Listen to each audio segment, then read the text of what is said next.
dedicate their lives to helping orphaned animals. They open their hearts and homes to all the challenges of raising a young life, no matter how large or small. They are the Wildlife Nannies. Today on Wildlife Nannies, we visit 9-month-old Koala Robiana, whose mother died in a forest fire. Now Nanny Lorraine is lovingly taking care of the foundling. Will Robiana be able to rejoin her koala family in the wild?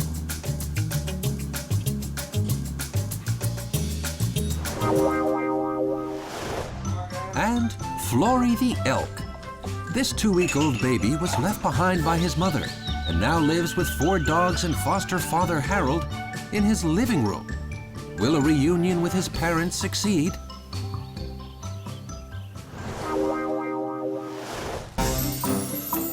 And on our wildlife moment, we join Dr. Böer as he examines 4 new lion cubs. One of these cubs has an umbilical hernia. Will Dr. Böer be able to help his new patient? The favorite spot for koala baby Robiana is on the shoulder of her adoptive mother Lorraine.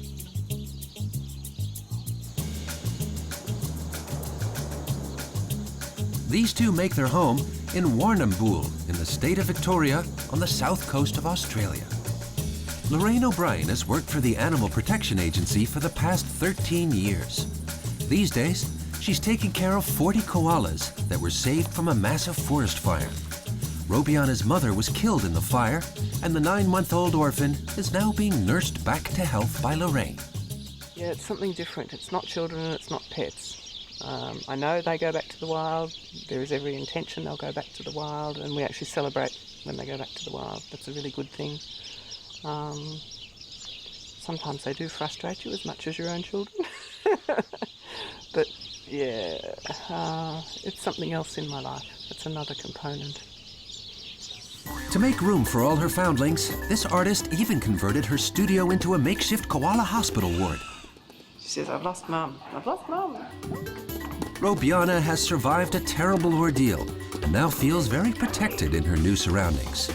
Lorraine still remembers the horrible night 2.5 months ago when she first got this little foundling. Good girl, that was a big run. You okay? And she was very badly burnt. And she's been a long time till she's come out of bandages, which she's just recently done. And she's learning to relate to the other koalas and learning how to climb and move around. And she's going to move into the aviary with the others. And she needs to do that. Being in the house doesn't teach her about being a wild koala. It's been necessary while she's been sick. But now that she's getting a bit better, we're going to move her on into bigger things. Lorraine is supported in her efforts by Rolf Schlagloth, director of the local Australian Koala Bear Foundation. It was he who saved the koalas from the fire 10 weeks ago. Yes. Want to help us again? Yes. You going to go to Uncle Rolf? Smell him? Yeah, that's Uncle Rolf. Oh yes, Oh. She says, I'll go to you. You smell like a koala. The mother was killed in the fire, and Robiana will be here for a while. Lorraine has become like a mother to her, and it's important for the koala to have a personal connection to someone, like a human, because her mother is no longer with us. Although Robiana is enjoying the extra attention, Lorraine wants to reintroduce the orphan to a group of koalas very soon. Flori, breakfast. It's morning at the Schaus household, and that means animal caretaker Harald, his 4 dogs, and elk baby Flori, who's already impatient for his first bottle. At the beginning, it was a bit annoying and stressful, but I'm used to it now. I have a lot of fun. I just can't go anywhere anymore, though. Even the bathroom door has to stay open. In the mornings, he comes in early and starts suckling. I get to laugh a lot. He's like a small child.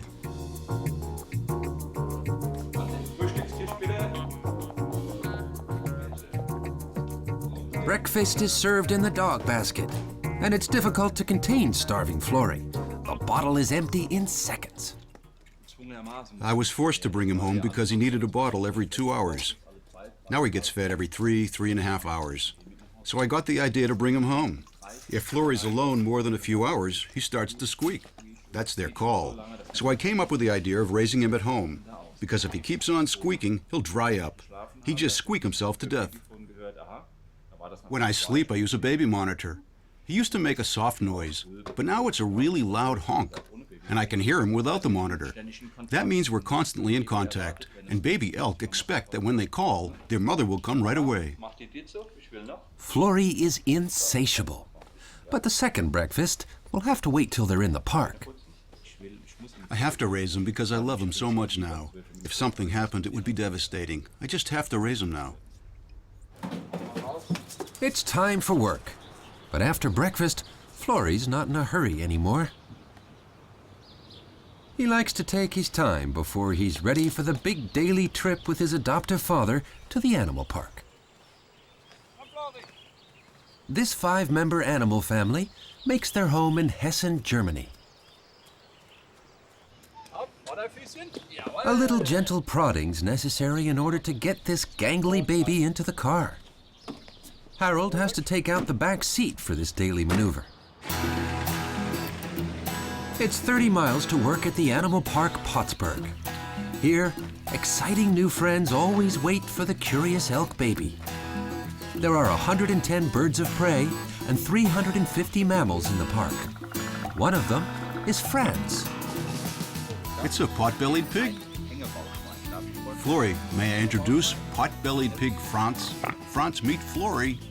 Now how about a kiss?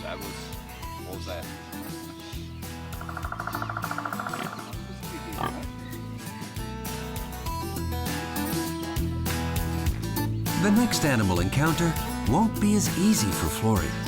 Harald wants to reintroduce Flori to his parents for the first time. But how will these parents react to their outcast son? Rolf Schlagloth is on his way to the site of the forest fire to see if life will be possible for the koalas there. Before the forest fire, there were approximately 1,500 koalas here. 1,200 died in the fire, and we managed to save 300 koalas. The foundation itself saved 45 koalas and took them to Lorraine's house for care. They ranged from grown males and females, which are smaller, to babies. Miraculously, Rolf finds signs of life. One lone koala is making a new home way up in the tip of a tree, and that's a good sign. Lorraine still remembers when the badly burned Robiana first came into her care. Robbie came in that night and we stayed up very, very late, soaking her hands and bandaging her, and these photos were taken that night. And at that stage her home was a little plastic box, as you can see, wrapped up in a blanket. Can you actually see what we're doing? The injuries from the forest fire have to be treated very thoroughly. Every day, koala conservationist Rolf and adoptive mother Lorraine have to examine Robiana to see how the healing is progressing. We don't want the wound to become infected, so we rub lotion where the skin is still raw. It's an antifungal.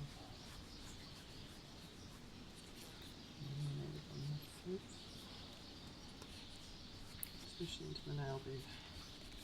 If she doesn't get any new nails, she won't be able to climb trees. Over here. The claws are absolutely vital for Robiana. Since the fire partially burned them, everything has to be done to encourage their growth.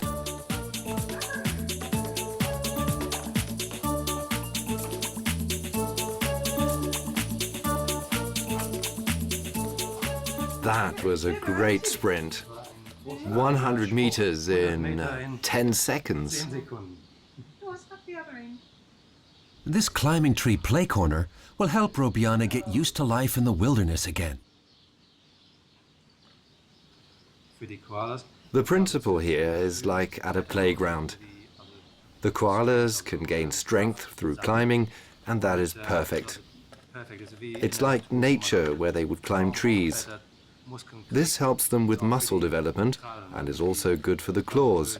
so they get used to the pressure of climbing. Robiana's claws are not yet long enough for big trees, but her valiant efforts get rewarded by Lorraine with fresh eucalyptus leaves. Something to eat. There you go, sweetheart. You have to have fresh leaf every day. It becomes toxic after 24 hours. Looks like Robiana will soon be ready to join the other koalas. Will they accept this orphan in their midst? These are Flori's parents, Benny the mother and Bjorn the father. This is not the first attempt to reunite this family, and unfortunately, it looks like this one is failing as well. It's not working. They're not accepting him as their offspring. There's a danger that the male would kill Flori if he got the chance, and we can't take that chance. We've tried contact through the fence, but they definitely don't want anything to do with him, so the risk is just too great. It's not that they're mean, but if we let Flori inside the fence, they would instinctively say, "This is not our baby," so we won't tolerate him being around. Flori and his mother are less than 7 feet apart, but appearances can be deceiving. There's no bad parenting in nature. But one has to understand nature and realize that Flori is Benny's first baby. And when he was born, she didn't know what a calf was, or that she was supposed to bond with him.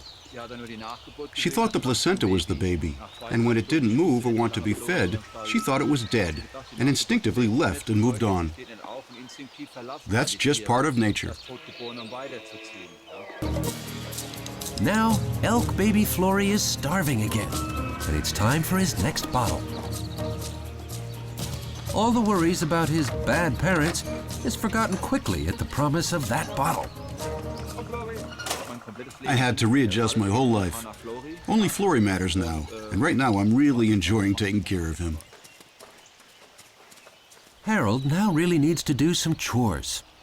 So he takes Flori to the nursery. This enclosure was prepared a few days ago, especially for Flori.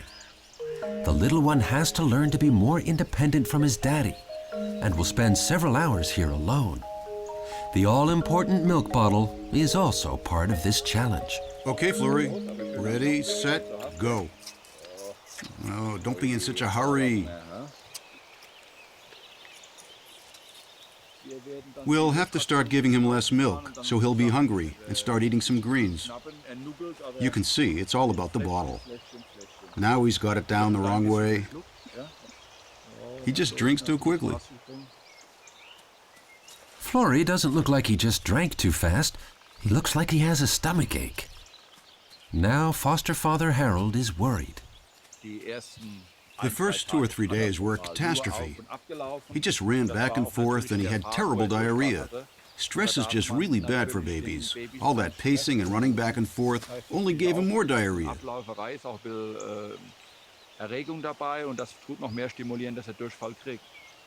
Looks like the stomach pains are getting worse.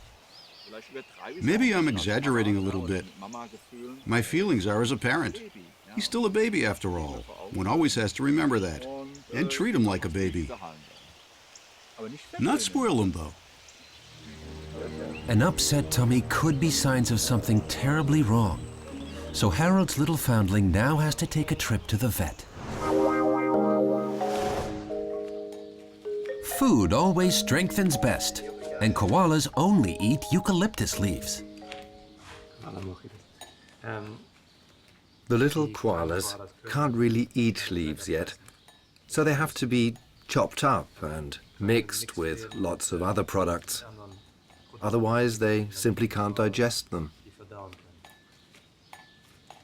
This spinach-like mush will get Robiana's little stomach used to the leaves. If this process is missed, she'll not be able to digest her main source of food. This is Australian gourmet cooking.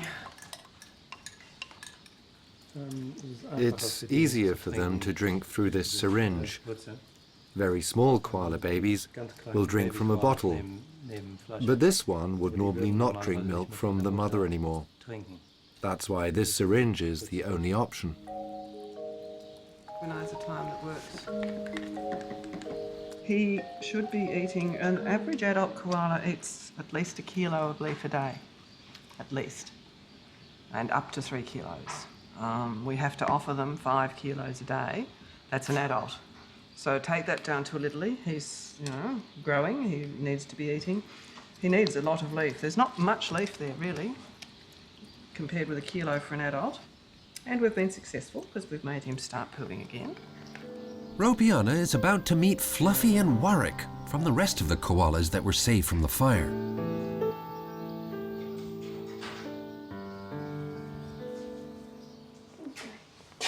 These two are already used to one another. Robiana is a little shy and hesitant at this sudden introduction.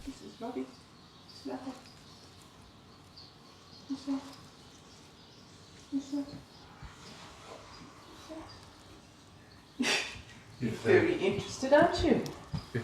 It's not always easy to be a koala mommy and keep a tidy house at the same time, but Lorraine manages to multitask, with Robiana always at her side. The idea is that she needs to see me as mum and bond with me and feel secure. If she feels secure, then she grows better and feeds better. And the other thing is when you're carrying them around, they're getting the natural stimulation that they would with their mother when she's climbing the trees and moving her around. So it's teaching her about balance, and because she's got her poor little feet, she's got to learn to hang on even though she hasn't got proper claws. Bit of balance, haven't you? Right now, Robiana's the only one with this exclusive privilege. But in another day or two, she'll have to be integrated into a group of koalas.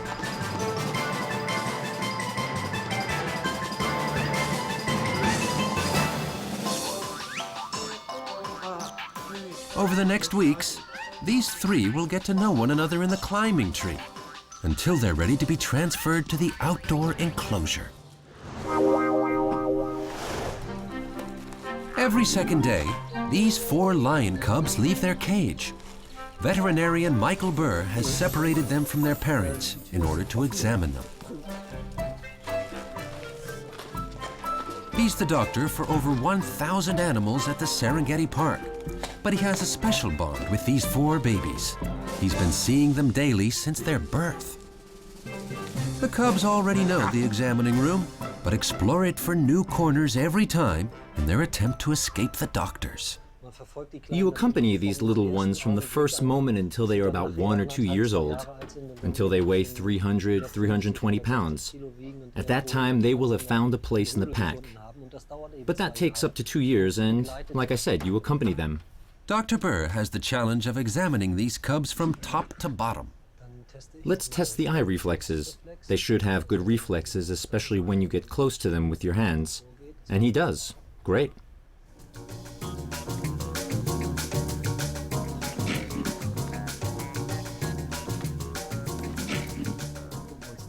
Now we'll look at the eyes. They're nice and clear and lucid. There's no secretion coming out. That's good. The mucous membrane looks nice and slightly pink. Let's look into the mouth now. Yes, nice pink tongue. The gums look great. The teeth are all coming in. And look here, the nose is smooth and has a nice shine. And it's dry. And these tiny hairs, they have to function. Watch now how I do this. Every time I brush over them, the eyelids, they have to react to that. The babies are getting restless. The whole gang is trying to find a hiding place because the exam is now turning serious. Dr. Böer is preparing the first needle, and caretaker Klaus tries to keep the others calm. That's a problem in the wild as well. I mean, the chance for survival out there for these babies is very slim. Over 80% of the cubs don't reach the age of 2 because of parasites or infections or worms.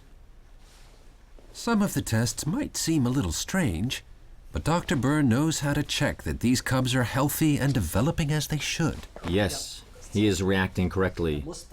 When he falls, he has to stretch all 4s.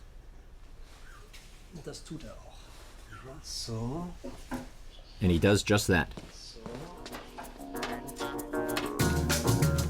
After birth, the mother of these cubs was alone, and she bit the umbilical cord off herself, and that can lead to complications.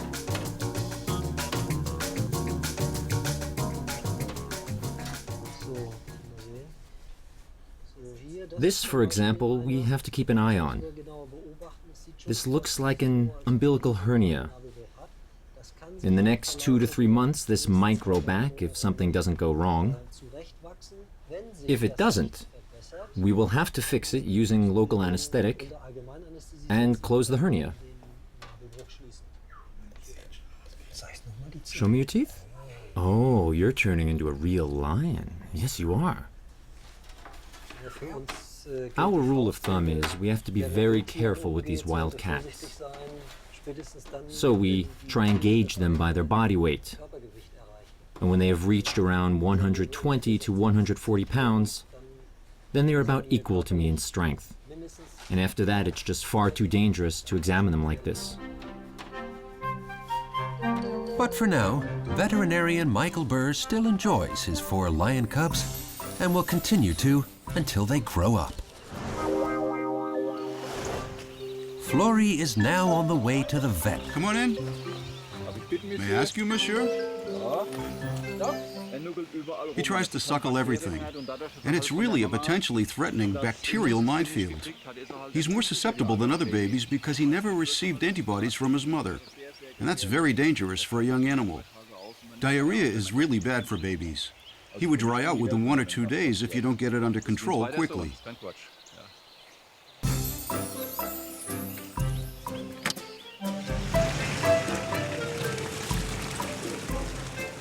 Flori's condition has gotten worse. He can barely walk at this point. We're going to weigh him now and see if the stomach and the intestinal tracts are giving him problems, if he's losing weight. He's weighing 46 pounds, and that's great. The fluids are now out. You have to massage the tummy and get the fluids into the lower intestine. At least Harald's worries are being laid to rest by Dr. Hans Swin. He even has a solution for the foster father.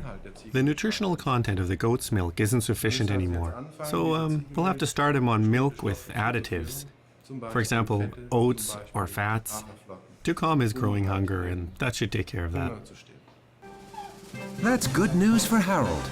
At least he knows now that there's a way to get the problem under control quickly. The elk baby has the problem that it just didn't get enough antibodies through his mother's milk. That means he's very prone to infections during these first few weeks, at least until he's generated enough of his own antibodies. Flori is already feeling more relaxed in the examining room, but it still takes a little to convince him to get to walk. Daily exercise is important, and Harald can now let his foundling Flori explore nature again. We just knew that Flori would do well with a family. Even though I go hunting with my 4 dogs, and they're very temperamental, they accepted him right away and welcomed him into the family.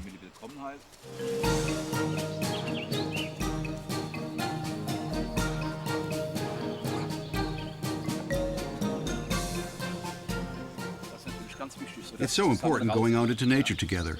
That's when he experiences new things, sees new plants. And I don't have to be worried because around here there's nothing that could harm him. He can eat everything. See? He's nibbling. You're doing well. Hey, slowly you're growing into a big elk. He has to learn to ruminate. I have a feeling that his stomach pains are the result of his not doing that yet. Rumination will stimulate natural circulation and also digestion. That's great. I'm so relieved. So there's a happy end for this patchwork animal family. Elk Flori's on the road to recovery and will soon be able to move to the reserve where he can eventually be reunited with his real family. Robiana is in the starting blocks for her next big challenge. It's finally time to join Fluffy and Warwick for good. They're just establishing territory. Fluffy's saying this is my space and you're coming to my space. And I actually want this space, so you're going to have to fit yourself somewhere else than right in my space.